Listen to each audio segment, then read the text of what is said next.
नमस्कार। मानव सभ्यता और शेष प्राणी नाम के इस चैनल में आपका स्वागत है। जैसा कि मैं आजकल कुछ वीडियो पोस्ट कर रहा हूँ, वह वीडियो जो है वेद से संबंधित है। पहले तो बहुत सारे लोग हैं जिन्होंने वेद कभी देखे नहीं हैं। एक हमारे यहाँ जो है अध्यापक थे, उनको कुछ लोग जो है बहुत विद्वान समझते थे।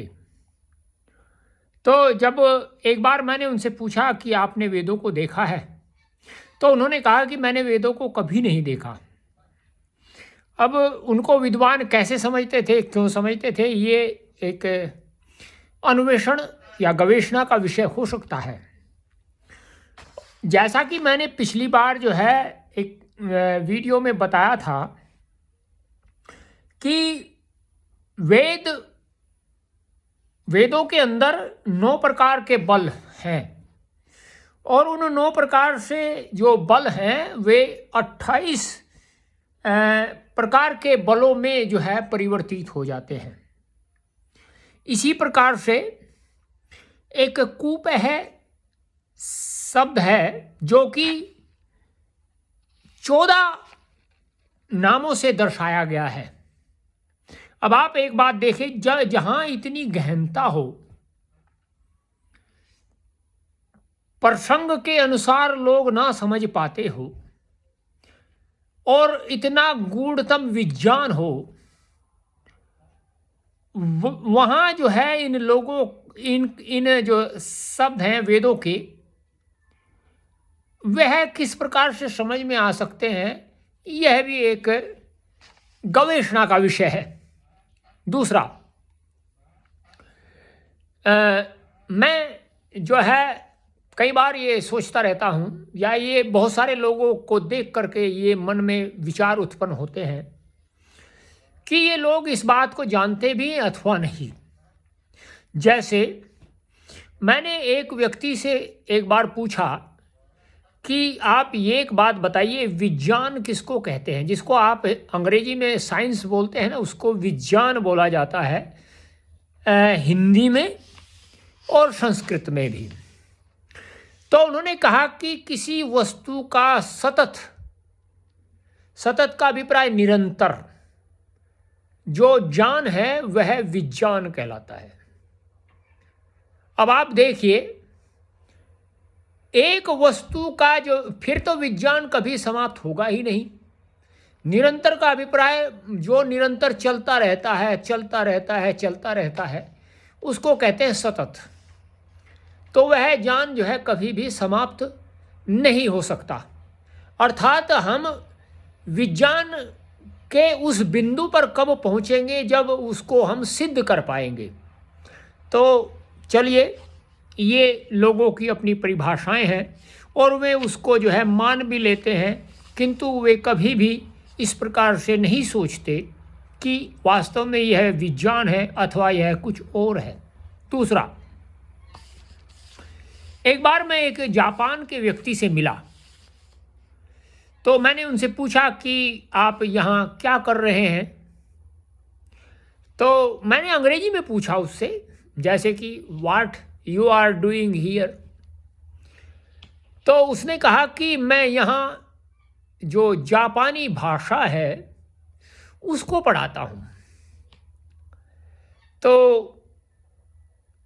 मैंने कहा फिर आपको रहने का, बोले मुझे जो है जो भी मेरा व्यय होता है वह जापान की जो सरकार है वह वहन करती है।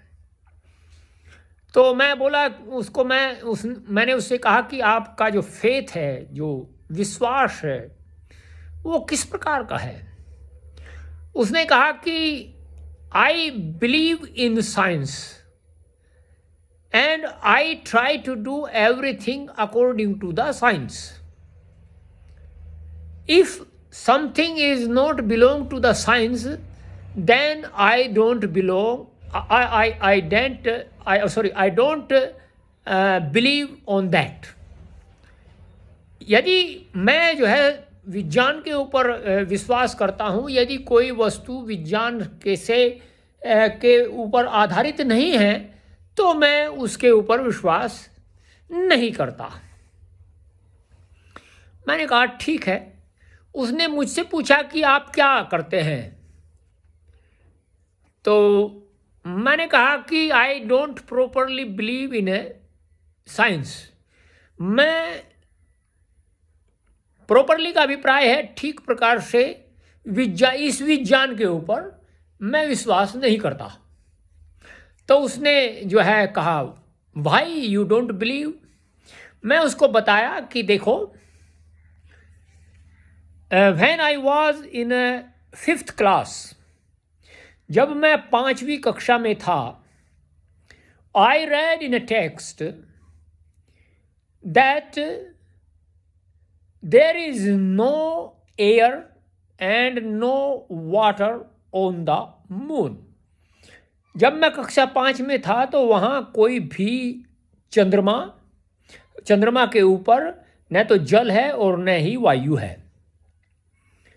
नाउ एट प्रेजेंट, अब वर्तमान में, there are some very respectable space agency, they found, बहुत ही एक सम्माननीय जो एक संस्थान है उसने जो है ये खोजा है, या ये कह सकते हैं they discovered on a moon some water, the water particles and the air. तो मैं उससे पूछा कि व्हाट आई शुड बिलीव, मैं क्या अब किस पर मुझे विश्वास करना चाहिए।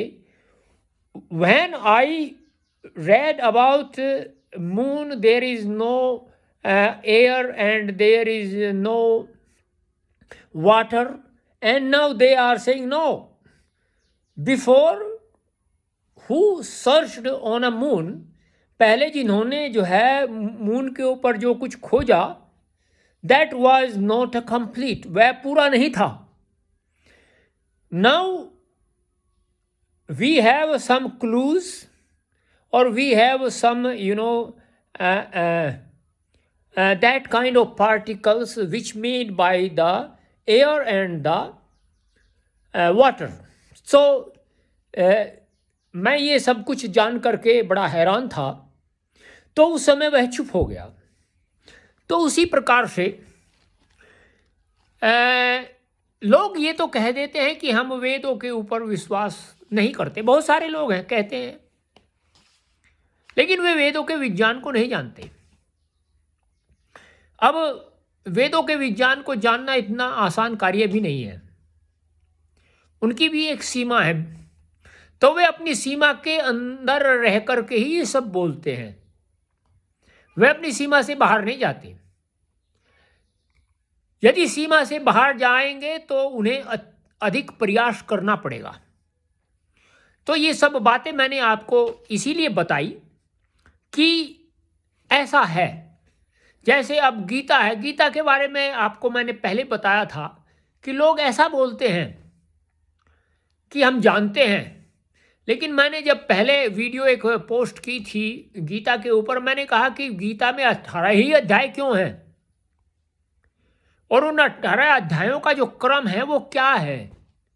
किसी ने मुझे कोई इसके विषय में कमेंट नहीं किया। चलिए अब मैं आपको जो मैंने जो कूप है शब्द है उसका कुछ निर्वचन करते हैं, अर्थात उसके विषय में कुछ जानते हैं। आदित्य भी अकुपार कहा जाता है। इसका अभिप्राय है नहीं छोटे पार वाला दूर पार वाला होता है, अर्थात जिसका पार छोटा नहीं है वह दूर पार वाला होता है। समुद्र भी अकुपार कहलाता है। नहीं